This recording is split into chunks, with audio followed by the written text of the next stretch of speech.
Praise the Lord. प्रभु यीशु के मधुर और मीठे नाम में आप सबों को जय मसीह की। आज काफी दिनों के बाद फिर से ऐसा परमेश्वर ने मौका दिया कि मैं आपके बीच में आ पाया। परमेश्वर का बहुत बहुत धन्यवाद देता हूं। परमेश्वर ने मुझे इस लायक समझा और मैं आपके बीच में फिर से आज एक बार लाइव आने पाया कि मैं उनके वचनों से आपके बीच में कुछ शेयर करूं, परमेश्वर की गहरी और गूढ़ बातों को आपको बताने पाऊं। और इसलिए मैं सबसे पहले परमेश्वर पिता का धन्यवाद करता हूं, उसके बाद पास्टर कपिल शर्मा का और सिस्टर रश्मि सिंह का और इस मोक्ष फाउंडेशन का धन्यवाद देता हूं, जिसके सौजन्य से मैं आपके बीच में आ पाया हूं। परमेश्वर की दया और करुणा इन सारे लोगों पर बहुतायत से बनी रहे। तो सेवा अभी काफी बाकी है।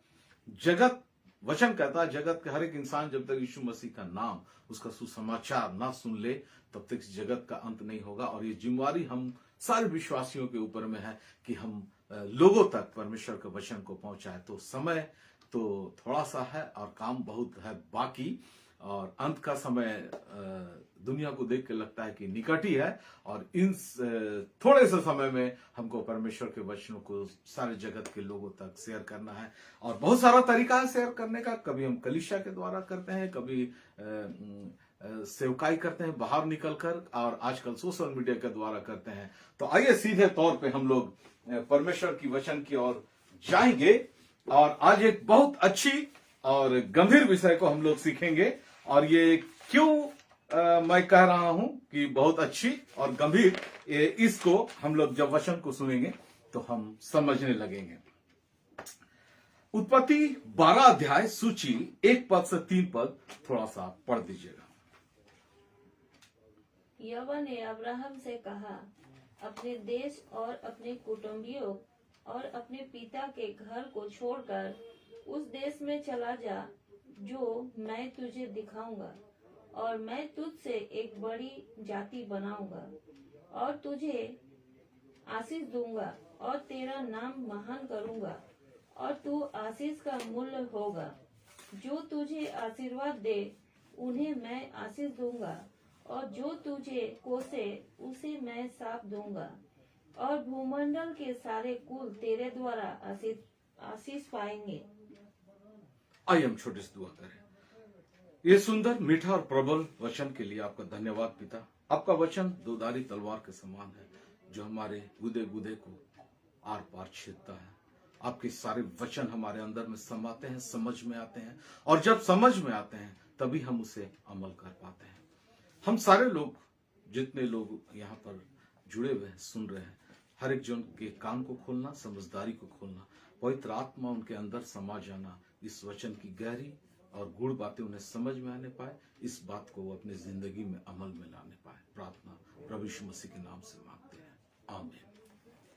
आज का जो सब्जेक्ट है मेरे प्रिय भाइयों बहनों, आज काफी दिन के बाद, 2-3 महीना के बाद मैं आपके बीच में आ पाया। और ये इसके लिए मैं धन्यवाद देता हूं सिस्टर रश्मि सिंह का कि उन्होंने मुझे कांटेक्ट किया और कहा आज के दिन के लिए कि मैं परमेश्वर के वचन से कुछ बातें कर सकूं, बांटूं।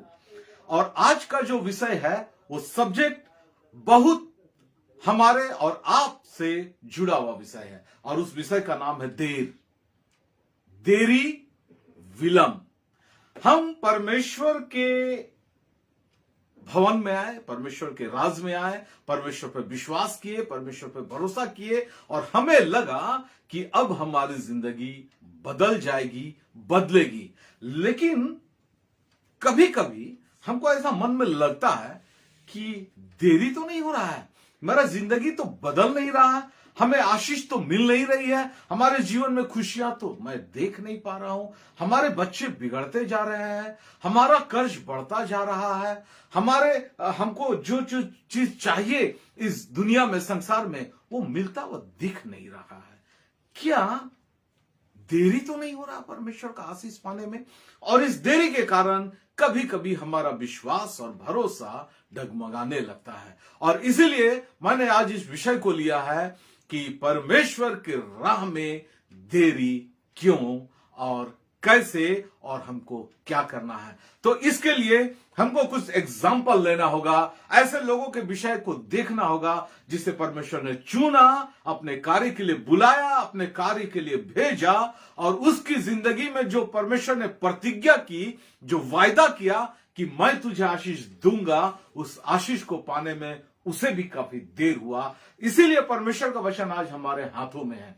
इन वचनों को जब हम पढ़ते हैं, समझते हैं, सीखते हैं, तो हमको यह समझ में आता है कि उनको क्यों देरी हुआ और हमारे अंदर क्या वो कमियां हैं, और अगर वो कमी है तो उसी कारण से हमको भी देरी तो कहीं हो नहीं रहा है। तो अगर वो कमी हमको समझ में आ जाए वचन से, तो हम अपने उन कमियों को दूर कर सकते हैं, करेंगे, और करेंगे तो ये देर का जो पीरियड है वो कम होता चला जाएगा, और कम होगा तो हम परमेश्वर के आशीष को जल्दी से जल्दी प्राप्त कर पाएंगे। यहां लिखा हुआ था, सूची ने पढ़ा, सब छोड़ दो। परमेश्वर ने कहा, अब्राहम को बुलाया और कहा क्या क्या छोड़ दो? अपने घर परिवार कुटुंबी सब छोड़ दो।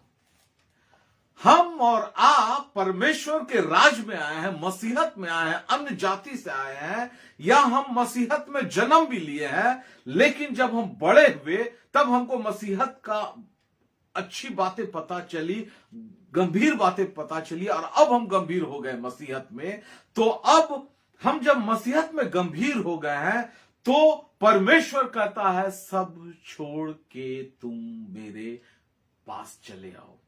क्या क्या चीज छोड़ दो? घर छोड़ दो, परिवार छोड़ दो, कुटुंब छोड़ दो, और बुरी लत, बुरी आदतें, बुरी संगति, शराब, दारू, नशे के सामान, ये सब छोड़कर चले आओ।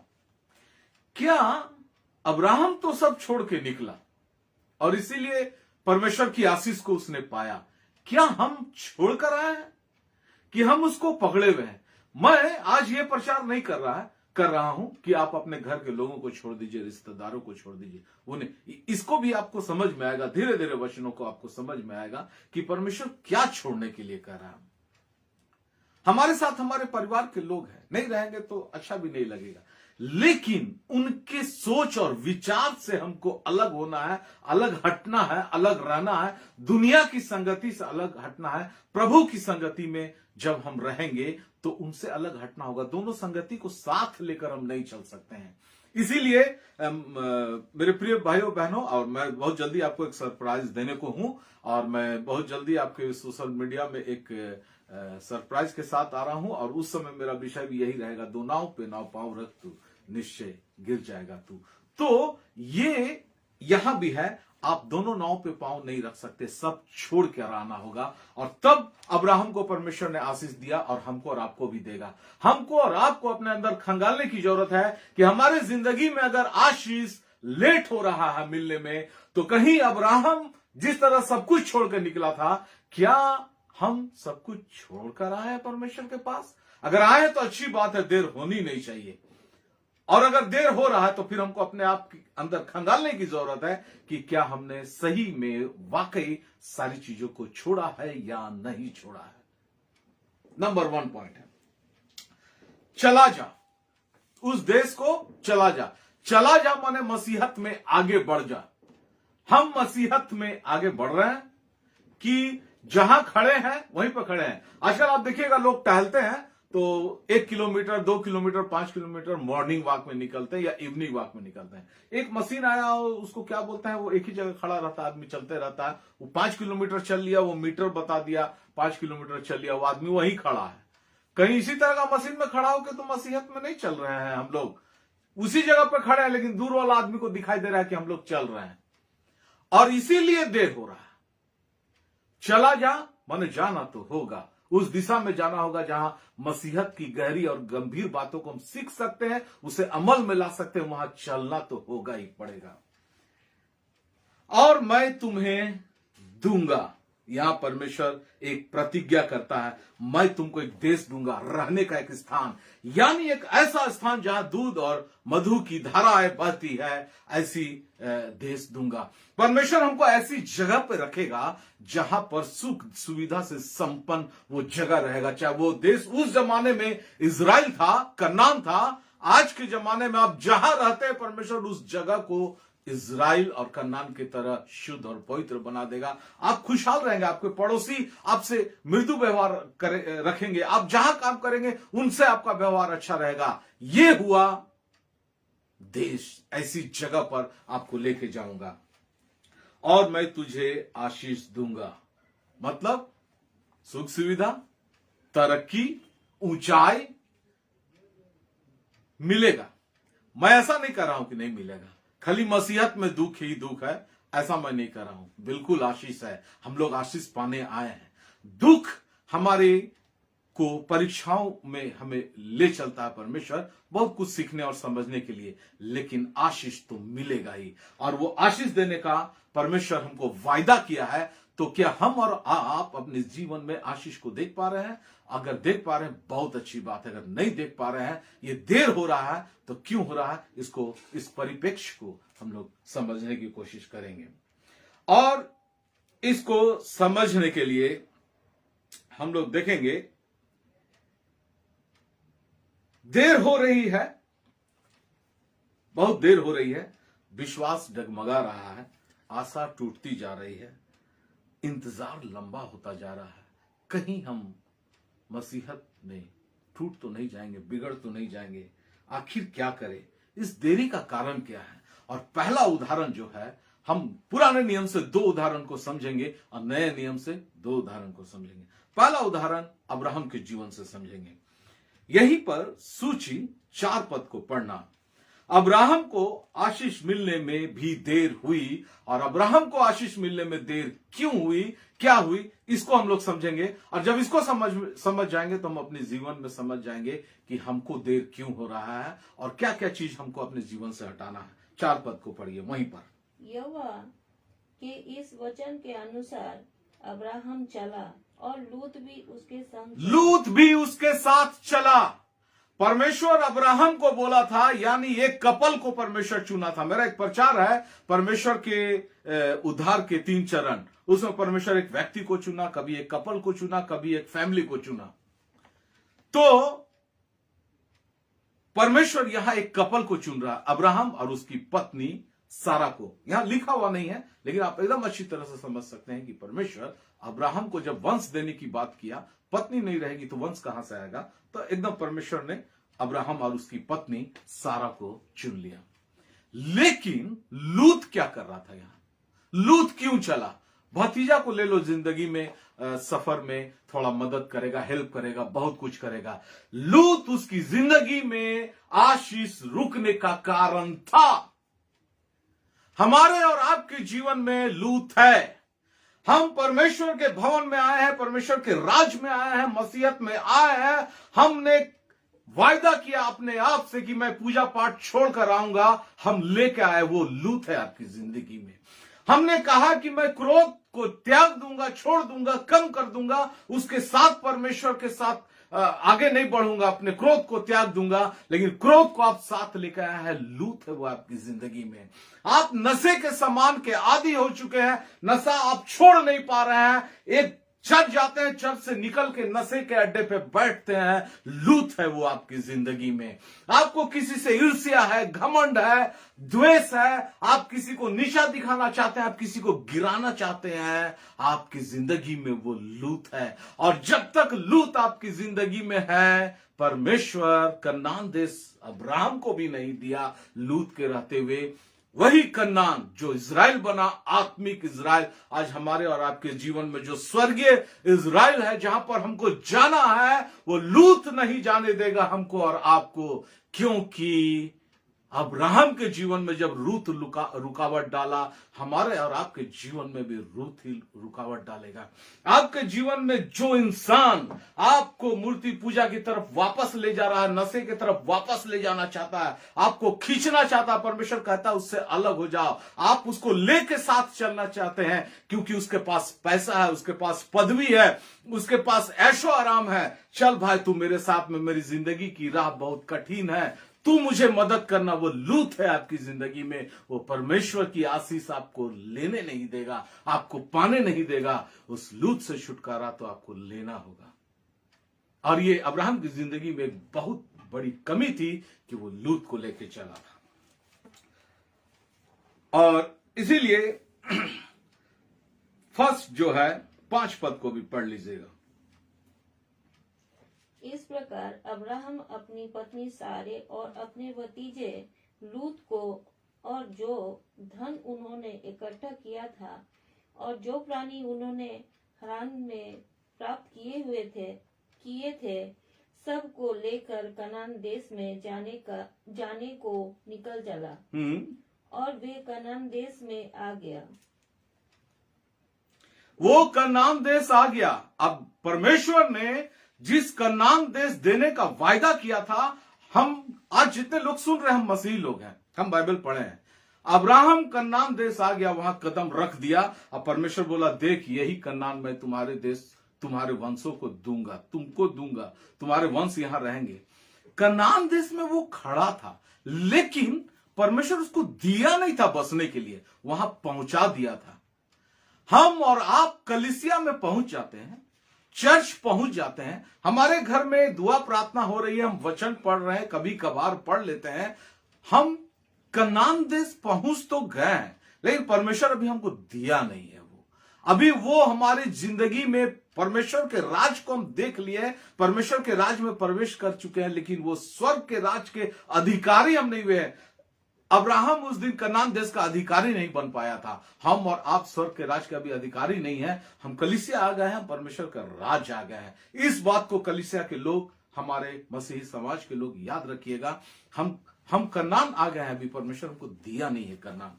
आगे पढ़िएगा पद 10, ये जो दूसरा पॉइंट है। उस देश में अकाल पड़ा, इसीलिए अब्राहम मिस्र देश को चला गया कि वहां परदेशी होकर रहे। बस कनान देश जहां परमेश्वर अब्राहम को लेकर आया, वहां अकाल पड़ा और अब्राहम कहां चला गया था? मिस्र। हम और आप अच्छी तरह जानते हैं कनान में अकाल पड़ा और वो मिस्र गया, क्योंकि मिस्र एक संपन्न देश था।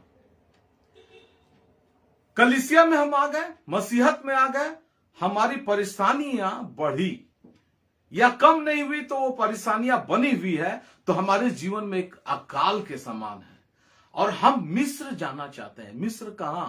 मेरे रिश्तेदार में, मेरे दोस्तों में ऐसा आदमी को खोजो जो धन संपन्न से भरपूर आदमी है, जो मदद करने वाला आदमी है। वो कर्ज देता है, 5% इंटरेस्ट में देता है, 10% में देता है, 20% में देता है। ले लो उससे कर्ज और फंस जाओ, उसके बाद और परेशानी बड़ा हो जाए, लेकिन वो उस समय तो मदद कर दिया। हम मिस्र जाना चाहते हैं। मेरे एक रिश्तेदार है, उसके पास बहुत बड़ा घर है, उसके घर में एक रूम दे देगा रहने, वहां चलो। और उसके पास चावल दाल ज्यादा वो दे देगा, वो उससे हम ले लेंगे, उसके पास चलो। मसीहत को थोड़ी देर के लिए छोड़ दो, संडे के लिए कनान में रहेंगे, मंडे से सैटरडे तक हम मिस्र में रहेंगे। ये हालात जिन मसीही भाई बहनों का है, जिस मसीही समाज के लोगों का है, वो अकाल में जब परमेश्वर उसकी परीक्षा लेता है, जब परमेश्वर उसे दुख भरी जिंदगी से गुजारता है, वो सहन नहीं करना चाहते हैं, वो बर्दाश्त नहीं करते हैं, वो उससे खुश नहीं होते, वो मिस्र जाना चाहते हैं जहां संपन्नता है। भले वो शैतान के लोग क्यों ना हो, उससे मदद लेते हैं और फंसते हैं और उसके बाद शैतान के दलदल में चले जाते हैं। और इसलिए हमारी जिंदगी में परमेश्वर की आशीष हमें पाने में लेट होती है।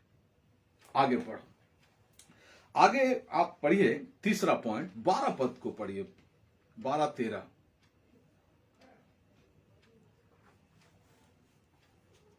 और जब मिस्र तुझे देखेंगे तब कहेंगे हाँ, ये उसकी पत्नी है, इसीलिए वे तुझको तो मार डालेंगे, पर तुझको जीती रख लेंगे। अतः ये कहना मैं उसकी बहन हूँ। बस झूठ।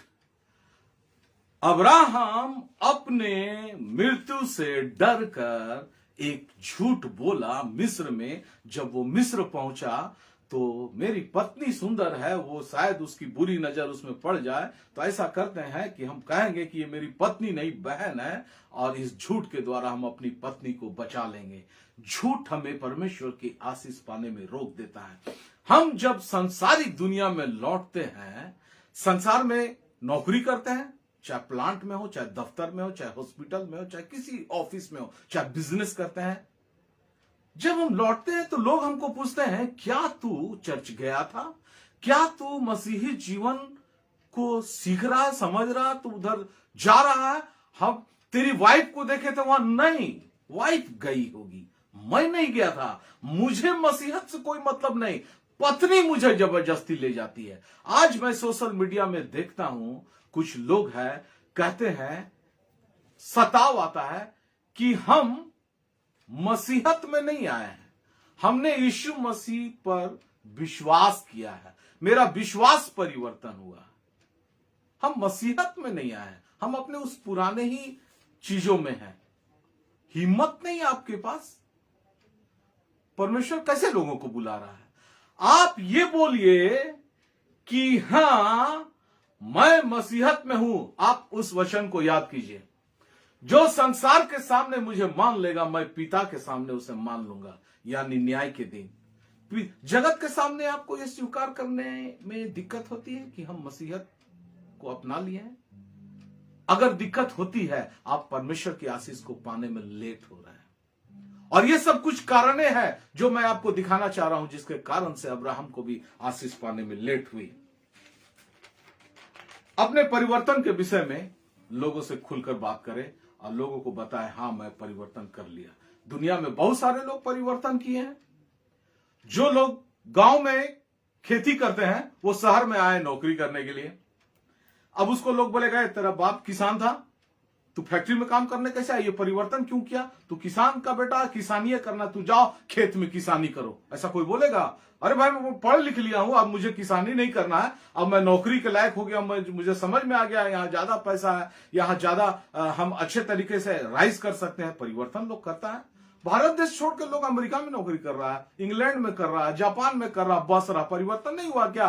परिवर्तन हर क्षेत्र में होता है। और इन धार्मिक मामलों में, अपने विश्वास में हम परिवर्तन करते हैं। और संसार के सामने में ये स्वीकार करने का हिम्मत रखिए, हां मैंने मसीहत को स्वीकार लिया है। आज अब पुराने विश्वास को मैंने त्याग दिया और मसीहत में मैं अब आगे बढ़ूंगा। अब दुनिया का कोई ताकत मुझे नहीं रोक सकता।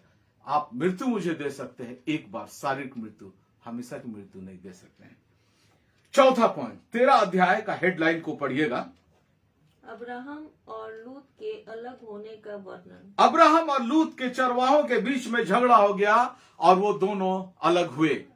परमेश्वर जितना देश दिया था अब्राहम को, उसमें आधा उसको लूत को देना पड़ा। मैं आपको शुरू में कहा था, लूत को लेके चले, परमेश्वर आपको आशीष दिया, आधा बंटवारा हो गया जिसको लेके चले थे। अब वो दोनों में कोई संबंध नहीं रहा और इसके बाद परमेश्वर आशीष देना चाहा। पहले अलग तो कर लिया। आपके जीवन में लूत है, मेरे प्रिय भाइयों और बहनों, बहुत जल्दी अलग हो जाइए, क्योंकि परमेश्वर उसके बाद ही आशीष देगा, उससे पहले नहीं देगा। पांचवा पॉइंट, 15 अध्याय 3 पद पढ़िए।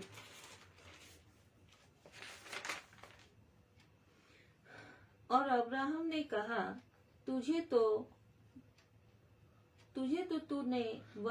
तूने वंश नहीं दिया, और क्या देखता हूँ कि मेरे घर में उत्पन्न हुआ एक जन मेरा वारिस होगा। बस मुझे तो तूने वंश नहीं दिया। परमेश्वर शुरू में ही प्रतिज्ञा कर दिया कि मैं तुझे वंश दूंगा। अब उसको परमेश्वर पे भरोसा हो नहीं रहा, परमेश्वर से सवाल पैदा कर रहा है, मुझे तो तूने वंश दिया नहीं। और दूसरा सवाल कहता, मैं कैसे जानूं कि मैं इसका अधिकारी बनूंगा? कैसे समझूं? क्योंकि मेरे जो तो वंश नहीं है। परमेश्वर पर सवाल, परमेश्वर पे शक। हम और आप मसीहत में आने के बाद अपने माइंड में, अपने दिमाग में कभी ना कभी ये सोच लेते हैं, क्या परमेश्वर है? अगर परमेश्वर है तो क्या मुझे देख रहा है? मुझे वो आशीष देना चाहता भी है? क्या मैं परमेश्वर का आशीष पाने के लायक भी हूं कि मसीहत में आके तो मेरा दशा और बुरा हुआ है? लोग कहेंगे कि तू मसीहत में जाके क्या पा लिया? छोड़ देते हैं। प्रतिज्ञा भूल गए। परमेश्वर बोला मैं तुझे आशीष दूंगा, विश्वास नहीं हो रहा, आशा नहीं रखे हैं, इंतजार नहीं कर रहे हैं, देर हो रहा है। और देर हो रहा है इसीलिए हम छोड़ने को विवश होते हैं। सवाल परमेश्वर पे कभी हम पैदा ना करें। अगर हमारे मन में सवाल आता है तो भी, अगर हम अपने मुंह से उन सवालों को बोलते हैं तो भी, ये हमें पीछे ले जाता है और देर करता है हमको आशीष को पाने में। पहला दंड, तेरा वंश पराये देश में परदेसी होकर 400 वर्ष तक दुख उठाएंगे। हम और आप अगर पढ़िएगा तो वहां लिखा है, परमेश्वर इसी के बाद बोला अब्राहम को, तेरे वंश 400 वर्ष दुख उठाएंगे। अब देखिए, हम और आप जब गलती करते हैं तो हमको तो दंड मिलता ही है। हम चाहते हैं ना मेरे बच्चे हमारे द्वारा आशीष पाए। वंश दुख उठाएंगे माने कौन दुख उठाएंगे? मेरे बच्चे, नाती पोते। हम और आप परमेश्वर से पर जब सवाल पैदा करते हैं, हम और आप पर मसीहत में आने के बावजूद जब मसीहत के अनुसार नहीं चलते हैं, हम अपने बच्चों के लिए दंड लेते आते हैं और इससे हमें बचना चाहिए। और फिर हम आशीष का डिमांड, मेरे बेटे को नौकरी नहीं मिल रही है परमेश्वर, मेरी बेटी के लिए हम अच्छा वर नहीं खोज पा रहे हैं परमेश्वर, हम लोग को अच्छा घर नहीं मिल रहा है। आपने किस तरीके से मसीहत को देखा और समझा? अगर आप परमेश्वर के दुख को उठाने के लिए अपने आप को तैयार नहीं कर पा रहे हैं तो फिर आप आशीष पाने के लिए नहीं सोचे तो वो अच्छा है। उत्पत्ति 16 अध्याय, हेडलाइन, हाजिरा और उसका पुत्र इस्माइल। हाजिरा से संतान उत्पन्न होना, बहुत इंपॉर्टेंट पॉइंट। जब अब्राहम मिस्र को चला गया तो आपको और हमको पता है वो हाजिरा मिस्र से ही लाया था। हम और आप जब मिस्र जाते हैं दुनिया के सुख सुविधा संपन्न में, तो अपने लिए पाप खरीद कर लाते हैं जो सुंदर होता है और जिससे हमको लगता है कि हम अपनी जिंदगी की आशीष को खरीद सकते हैं, अपनी जिंदगी की आशीष को पा सकते हैं। लेकिन वो हमारे और आपकी जिंदगी में हाजरा है। हाजरा के द्वारा इस्माइल का जन्म हुआ, लेकिन परमेश्वर इस्माइल देने का वायदा तो नहीं किया था उससे। आगे चलकर वो परमेश्वर बताया कि मैं तुझे इसहाक दूंगा और इसहाक ही दूंगा और जो सारा से उत्पन्न होगी। हाजरा का वायदा नहीं किया था और ये एक बहुत बड़ी गलती थी अब्राहम के जीवन में जो आशीष पाने में उसे लेट हुई। और 12 अध्याय का 4 पद को पढ़िएगा। 75 वर्ष का था जिस समय परमेश्वर अब्राहम को निकलने बोला। उस समय अब्राहम की आयु 75 वर्ष थी। और यहां पर जब अब्राहम गलती किया तो उसके बाद 17 अध्याय का 1 पद में लिखा है, जब अब्राहम 99 वर्ष का हो गया तब यहोवा ने उसको दर्शन देकर कहा, वाचा का चिन्ह दिया, खतना। परमेश्वर 75 से 99 11 साल अब्राहम से बात नहीं किया। हम और आप जानते हैं क्या इस बात? 11 साल परमेश्वर अब्राहम से बात नहीं किया और सीधे 11 साल बाद परमेश्वर उससे बात किया और उसे दर्शन देकर खतना का चिन्ह दिया और यह भी वायदा किया कि अब्राहम से जो इस्माइल है उससे तेरा वंश नहीं चलेगा, इसहाक से तेरा वंश होगा। आगे 17 अध्याय का 17 पद पढ़िए। अब्राहम हंसा, मत पढ़िए, छोड़ दीजिए। अब्राहम हंसा, क्या 100 वर्ष के पुरुष की संतान होगी? शक। हम और आप हंसते हैं, हम और आप सोचते हैं, क्या मैं इतना नीचे गिर गया हूं, मैं इतना गरीब हूं, मेरे घर में कोई पढ़ा लिखा व्यक्ति नहीं हूं, क्या परमेश्वर मुझे आशीष देगा? परमेश्वर सक्षम है, कुछ भी करने में सक्षम है। यहां परमेश्वर कहते हैं कि परमेश्वर पर विश्वास और भरोसा रखो, वो कुछ भी कर सकता है और हमें शक नहीं करना चाहिए। और 7वां पॉइंट जो है 21 अध्याय का 5 पद है जिसको नहीं निकालेंगे हम लोग। इसहाक का जन्म जब अब्राहम 100 वर्ष का था, 25 वर्ष बाद। परमेश्वर ने अब्राहम को कब वायदा किया था? देश से निकल, मैं तुम्हारे वंश को बढ़ाऊंगा। 75 के एज में 100 साल में इसहाक आ रहा। कितने साल के बाद? 25 साल के बाद। ये इंतजार क्यों लगा उसको? ये देरी क्यों हुई? ये सारे अब्राहम की गलतियों की वजह से हम और आपको देर हो रहा है परमेश्वर की आशीष को पाने के लिए या किसी भी बात के लिए। हम और आप खंगाले अपने अंदर में, क्या हमारे अंदर कोई लूत बैठा हुआ है? हमारे अंदर कोई हाजरा का प्रवेश हो गया है? हमारे अंदर कोई ऐसी कमी और घटी है जो हमको परमेश्वर के आशीष को पाने में रोक रही है? तो हमारे प्रियो, ये अब्राहम का एक उदाहरण था। और दूसरा उदाहरण में बहुत तेजी से हम लोग आएंगे क्योंकि समय भी कम है। मूसा, निर्गमन की किताब को निकालिएगा, सूची 12 अध्याय का 40 पद को। अब आप जानते हैं इजरायली लोग 400 साल तक दुख उठाने के लिए मिस्र में चले गए। ये कहानी पर मैं नहीं जा रहा हूं। और मूसा को परमेश्वर ने भेजा, मेरे लोगों को निकाल के ले आओ।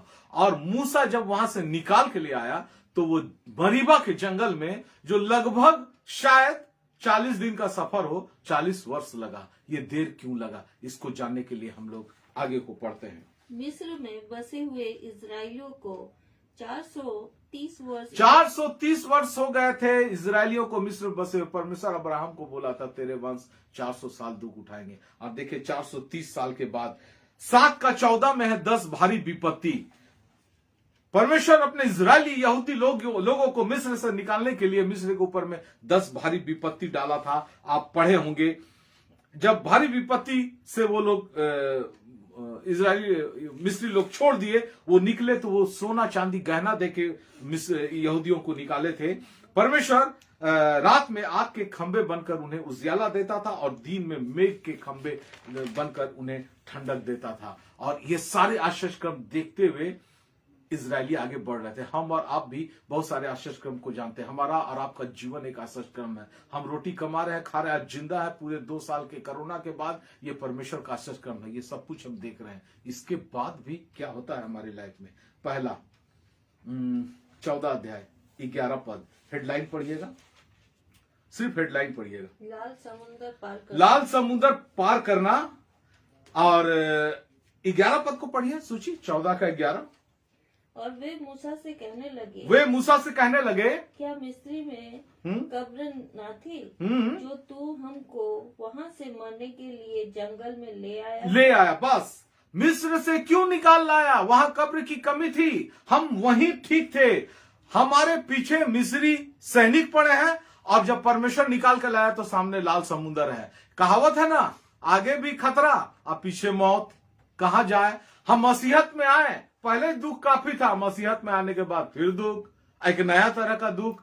आगे लाल समुद्र, पीछे मिस्री सैनिक। और 10 आशीष क्रम वो देखे, मेघ का खंबा देखे, आग का खंबा देखे। परमेश्वर पर भरोसा नहीं था कि वो लाल समुद्र पार करा देगा और ये कुड़कुड़ाने लगे। हम और आप जब कुड़कुड़ाते हैं, परमेश्वर के आशीष को पाने से देर करते हैं। परमेश्वर देर नहीं करता, हम और आप देर करवाते हैं। दूसरा पॉइंट है, सूची मत निकालना, वहीं पर निर्गमन में ही 15 अध्याय का 24 पद में कड़वा पानी, वहां पर कड़वा पानी था और वो लोग बुड़बुड़ाने लगे। लिख रहा है कि पानी के लिए बुड़बुड़ाने लगे, पानी कड़वा है, वो मीठा कर दिए परमेश्वर पानी, वो लोग पिए, तृप्त हुए। कुड़कुड़ाना, मन में सोचते रहना, कुड़कुड़ करते रहना हमारे आशीष रोकता है। बुड़बुड़ाना माने मुंह से बोल ही देना, लेकिन इतना धीरे बोलना कि सामने वाला आदमी को सुनाई नहीं दे। वो पूछे क्या बोला था, हाँ कुछ नहीं बोला, लेकिन बोल तो दिया वो परमेश्वर के विरुद्ध, परमेश्वर के लोगों के विरुद्ध। और ये सब चीज हमको आशीष पाने से रोकता है। तीसरा, मन्ना और बटेर। भूख लगी है, कहां से मिलेगा। परमेश्वर मन्ना और बटेर देकर खिलाया। इतने आश्चर्य क्रम देखने के बावजूद इजरायली लोग परमेश्वर पर विश्वास खोते जा रहे थे और परमेश्वर से सवाल पैदा कर रहे थे। चौथा पॉइंट, सोने का बछड़ा, मूर्ति। मूसा गया बात करने, नीचे वो लोग मूर्ति बना लिए। हम और आप भी मूर्ति बना लेते हैं। हमारा और आपका मूर्ति जगत की मूर्ति के समान नहीं है। हम पैसों को मूर्ति बना लेते हैं, हम किसी इंसान को मूर्ति बना लेते हैं। उस इंसान पर बहुत भरोसा रखते हैं कि यही मेरी जिंदगी में रहेगा तो मेरी दुख तकलीफ दूर हो जाएगी, हम आगे बढ़ जाएंगे। ऐसा हो नहीं पाता है। हम अपने लिए खुदा नहीं बना सकते हैं, न किसी इंसान को, न जानवर को, न पेड़ पौधा को, न आकाश और पृथ्वी के किसी भी पदार्थ को। और यही हमको रोकता है। पांचवा, गिनती 12 अध्याय का हेडलाइन सूची पढ़िएगा, मूसा की श्रेष्ठता के विषय में कुड़कुड़ाना। लोग मूसा के ऊपर में कुड़कुड़ाने लगे, क्या परमेश्वर से तुझसे ही बात करता, हम लोग से बात नहीं करता है। उसकी श्रेष्ठता पर सवाल पैदा करने लगे। हम और आप परमेश्वर के सच्चे दासों के ऊपर में सवाल पैदा करते हैं। और जो गलत दास है, जो तेल और पानी बेच रहे हैं, आपको रुमाल बेच रहे हैं, तौलिया बेच रहे हैं, उस पर आशीष है, उस पर आप भरोसा करते हैं। लेकिन जो परमेश्वर के सच्चे सेवक है, सच्चे दास है, जो परमेश्वर का जीवता वचन आपको गहराई से सिखाता है, उसको वैल्यू नहीं देते हैं, क्योंकि वो आसानी से उपलब्ध है। और वहां पर जो तेल पानी बेच रहा है, वहां पहुंचने के लिए आपको 5,000 खर्चा होगा, चाहे 50,000, आप जाएंगे और उसको रिस्पेक्ट देंगे। आपके जीवन में अगर मूसा के समान कोई परमेश्वर का व्यक्ति है तो आप उसको खोइए मत, आप परमेश्वर की आशीष को खोएंगे। और गिनती छठा पॉइंट है गिनती 14 अध्याय में कनान देश की नपीली जाति को देखकर बुड़बुड़ाना। जब ये लोग घुसपैठिए भेजते हैं कनान देश देखने के लिए तो वहां पर कुछ लोगों को देखते हैं वो नपीली जाति है, दुश्मन बहुत बड़ा है, ताकतवर है, मोटा ताजा है, अरे उसको तो हरा नहीं पाएंगे, इस देश में कैसे घुसेंगे। हमारे जीवन में हम और आप एक राक्षस को देखते हैं, खड़ा किए हैं और उससे डर जाते हैं। इसीलिए वचन कहता तुम्हारी परेशानियां बहुत बड़े जहाज के समान क्यों ना हो, परमेश्वर की आशीष बहुत बड़े समुद्र के समान है। आप किसी समस्या से क्यों डर रहे हैं? बहुत बड़ा कर्ज है, परमेश्वर दूर कर देगा। बेटे की पढ़ाई नहीं ठीक से हो पा रही है, परमेश्वर जरूर आशीष देगा। बच्ची की शादी नहीं हो रही है, परमेश्वर जरूर आशीष देगा। आपके जीवन में परमेश्वर पिछले दिनों बहुत आशीष कम किए हैं, आप देखिए, उसको परखिए, उसको ध्यान से सोचिए उसके बारे में। जब परमेश्वर आपको इतने दूर लेके आया है तो ये जीवन भी पार करेगा और उस विश्वास को खोइए नहीं तो परमेश्वर 40 दिन का सफर 40 साल में तय करना पड़ा। उसके बावजूद पुराने बुजुर्ग इजरायली नहीं जा पाए थे कनान देश, अगली पीढ़ी गई थी, नए बच्चे लोग, अब पुरानी पीढ़ी नहीं जा पाई थी। हम और आप क्या चाहते हैं? हम स्वर्ग जाए चाहे नहीं जाए, मेरे बच्चे चले जाए, ऐसा होता है क्या जीवन? ऐसा जीवन नहीं होता। हम भी जाएंगे, हमारे बच्चे भी जाएंगे। हम अपने माता पिता को भी खोना नहीं चाहते हैं, हम खुद भी खोना नहीं चाहते हैं। अभी जितने लोग जीवित हैं अपने बच्चों को भी नहीं खोना चाहते। हर लोग जाएंगे, नहीं तो परमेश्वर की आशीष रुक जाएगी। और गिनती 7वां पॉइंट है गिनती 14 अध्याय 11 पद, वे लोग मेरे आशीष क्रम देखने। 14 का 11 गिनती को एक बार पढ़िए सूची। तब यहोवा ने मूसा से कहा, हाँ, वे लोग कब तक मेरा तिरस्कार करेंगे? वे लोग कब तक मेरा तिरस्कार करेंगे? यहोवा परमेश्वर कह रहा है। आगे, और मेरे सब आश्चर्य कर्म देखने पर भी, मेरे सब आश्चर्य कर्म देखने के बाद भी कब तक मुझ पर विश्वास नहीं कब करेंगे? तक मुझ पर विश्वास नहीं करेंगे? मेरे मसीह प्रिय भाइयों और बहनों, कब तक आप विश्वास नहीं करिएगा? कब तक आप फॉल्स के तरीके से, झूठे तरीके से कलीसिया में जाइएगा, घर में दुआ प्रार्थना करिएगा? आज वो समय आ गया कि सच्चाई से हम मसीहत को सुने, समझे और उसके अनुसार से जीवन व्यतीत करें। फॉल्स जिंदगी मत जिए, नहीं तो 40 दिन का सफर 40 साल लगा और मूसा को 400 साल उसके वंश को दुख उठाना पड़ा। परमेश्वर हमारी जिंदगी में आशीष एकदम बुढ़ापा में जाके देगा क्या? आज हमको आशीष चाहिए, आज अपने जीवन को बदलना है और अपनी जिंदगी में इन सारी कमियों को जो अब्राहम की जिंदगी से हमने देखा, जो मूसा की जिंदगी से देखा वो कमियों को दूर करना है। और व्यवस्था विवरण 2 अध्याय का 7 पद को पढ़ दीजिएगा सूची,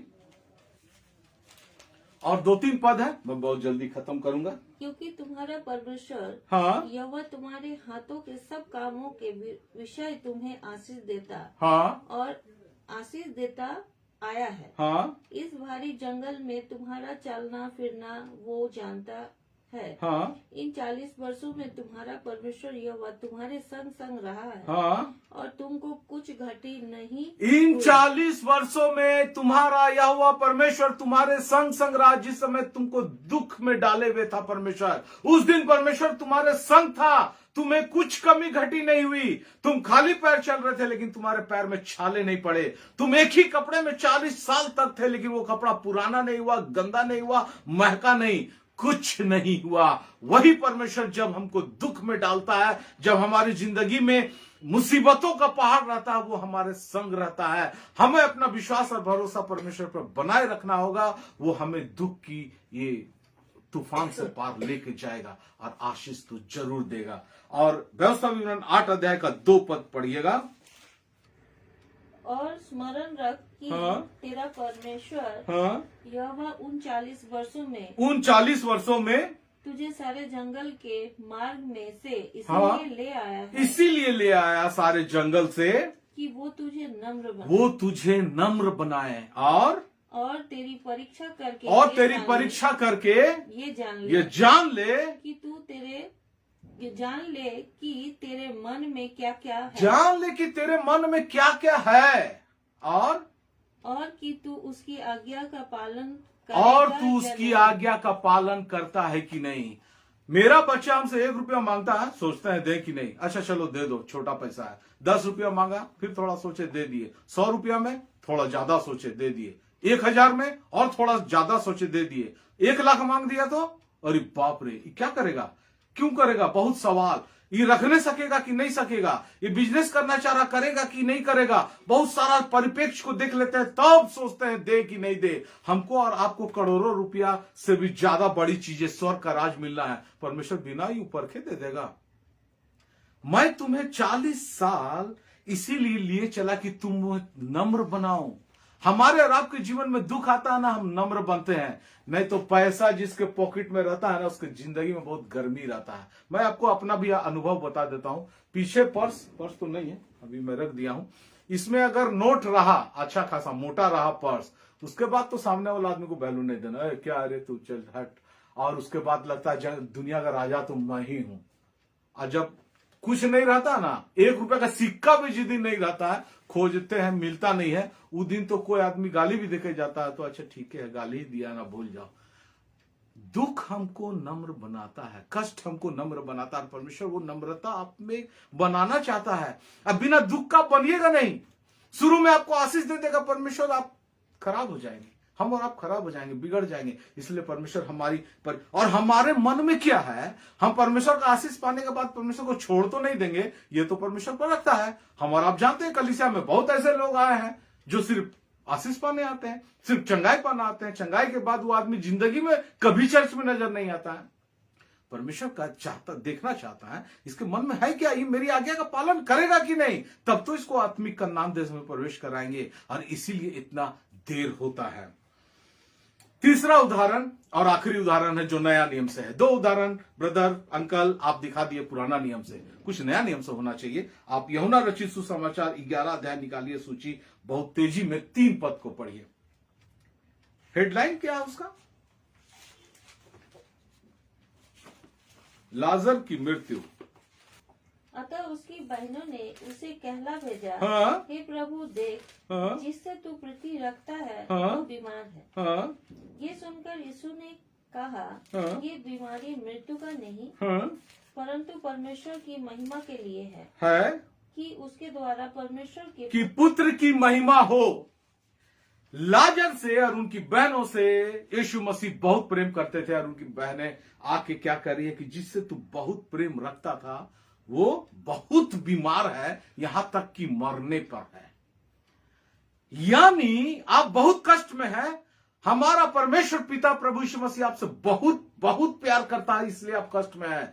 वो मसीही व्यक्ति जिसके जीवन में दुख और कष्ट नहीं है, वो मसीह का प्रेमी जन हो नहीं सकता, वो है ही नहीं। वो सिर्फ सुख सुविधा में जी रहा है। मैं आपको कह रहा हूं वो मसीह का प्रेमी जन नहीं है। और अगर सुख सुविधा वो आज देख रहा है, अच्छी बात है, वो कष्टों से पार होके आया है, यानी वो मसीह का जन है। लेकिन जो कष्टों को देखा नहीं और सिर्फ सुख संपन्न है, यानी आप अंदर झांक के देखिए, वो दुनिया में तो कहीं नहीं जी रहा है, दुनिया के तौर तरीकों से सुख संपन्न तो नहीं जुगाड़ कर रहा है। तो इसीलिए मृत्यु की नहीं है, हमारा जो कष्ट है, हमारा जो बीमारी है, हमारी जो तकलीफें है, वो मृत्यु की नहीं है, वो हमको बर्बाद करने के लिए नहीं है, वो इसलिए है कि उसके द्वारा परमेश्वर की महिमा हो। और उसी में आगे पढ़िए सूची 40 पद को, नहीं आप 6 पद को पढ़िए, 11 का 6, थोड़ा जल्दी से। फिर भी जब उसने सुना कि वो बीमार है, तो जिस स्थान पर वो था वहां 2 दिन और ठहर गया। हाँ, अब यहां एक यूनिक बात है। यीशु मसीह जिस जगह पे था, सेवकाई कर रहा था, चंगाई कर रहा था, वचन सुना रहा था, वहां पर यीशु मसीह के पास खबर आया कि जिससे तू सबसे ज्यादा प्यार करता है वो बीमार है। और ये सुनकर यीशु मसीह वहां 2 दिन और एक्स्ट्रा रुक गया, जानबूझकर रुक गया। ऐसा होता है क्या? मेरे पिताजी को यह पता चले कि मैं बहुत गंभीर बीमार आईसीयू में एडमिट हूं, तो मेरे पिता बोलेंगे ठीक है आप 2 दिन बाद आएंगे जी। या मेरा बेटा बीमार है और मेरे को फोन आए कि वो बहुत बीमार है, हॉस्पिटल में भर्ती है, उसकी हालत नाजुक है, हम बोला अच्छा ठीक है 4 दिन बाद आएंगे। ऐसा करते हैं क्या?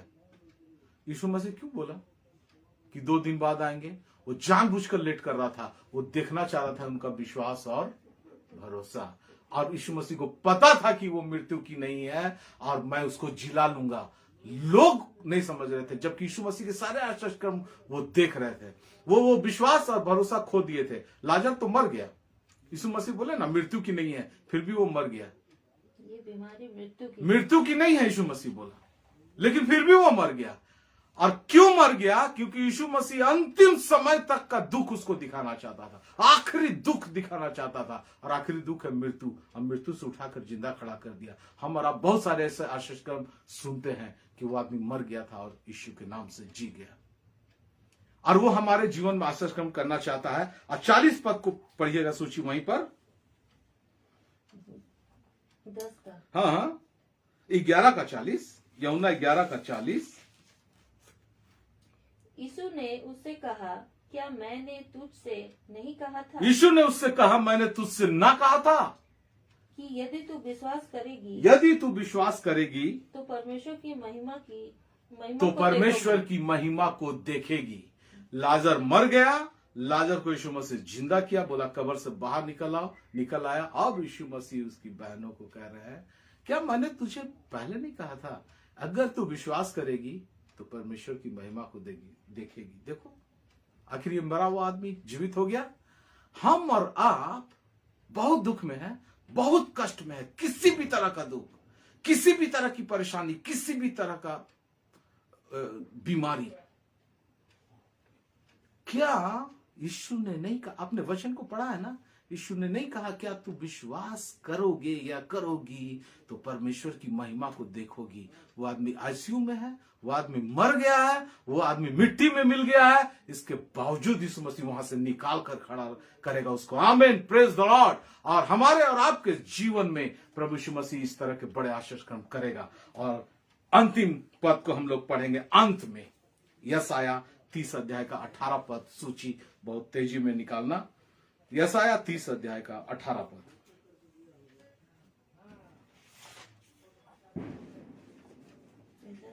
30 अध्याय 18 पद मिल गया? 18 पद, तो भी 30 का 18।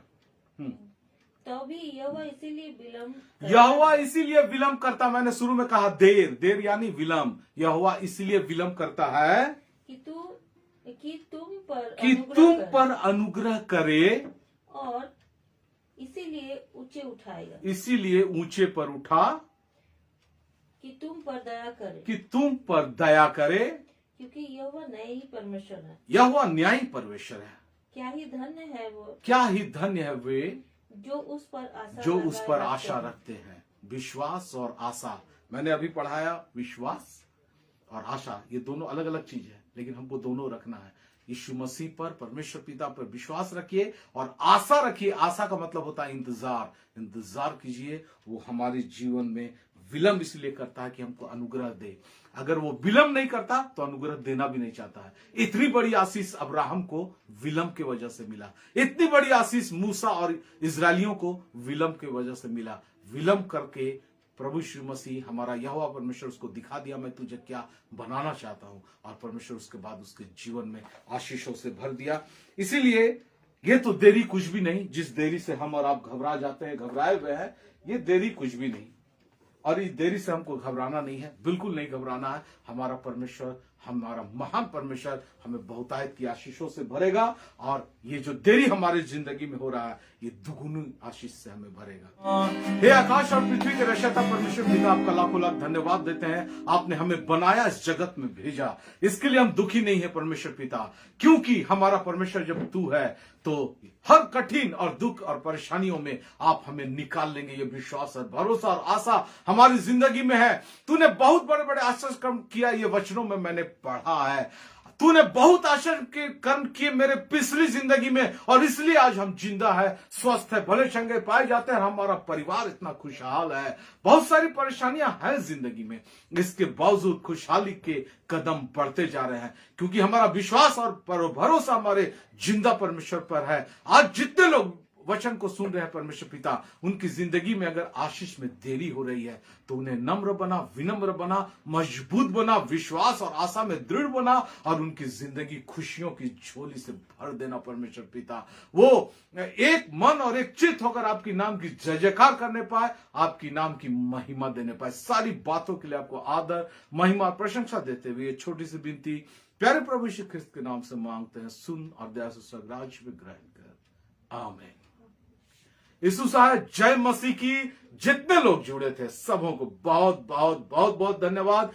परमेश्वर पिता का बहुत बहुत धन्यवाद। परमेश्वर आप सबों को बहुत आयत की आशीष दे। फिर से pastor Camille Sharma, sister Rashmi Singh और मोक्ष फाउंडेशन के लोगों को और सारे जुड़े हुए लोगों को बहुत बहुत धन्यवाद, शुक्रिया। यीशु साहब जय मसीह की।